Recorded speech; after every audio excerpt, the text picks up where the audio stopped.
here in the middle of a roof build, looking at the ice and water shield being installed at the eaves, as well as other points in the roof. Starting off at the eaves, we're in Monument, Colorado. It's code. We have to lay ice and water at the eaves to a certain point.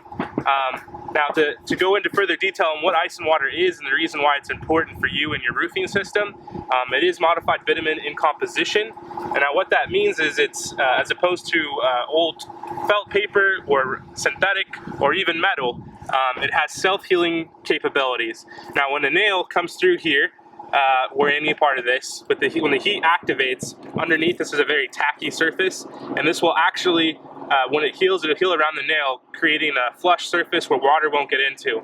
But also it does, when we're talking about the eaves, is it prevents against ice damming or helps fight against ice damming, which is a big problem here in Colorado, especially in the higher elevations.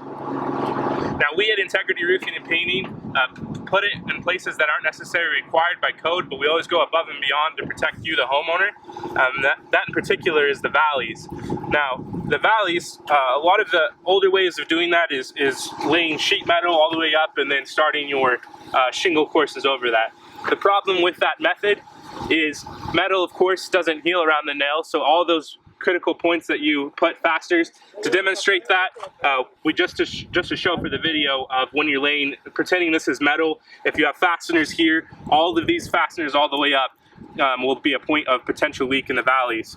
Now, the other concern is metal over time will corrode, and what that happens is it makes it deteriorates and allows a place for water to come into your roofing system. Especially the valleys, that's important because water, of course, channels into this point. And so what we do is we put this ice and water here to prevent against that. It heals around all the different fasteners that may happen when shingles are getting overlaid, but also this won't corrode like metal. So it'll be built to last you a long time, complement your new roofing system. We're not just gonna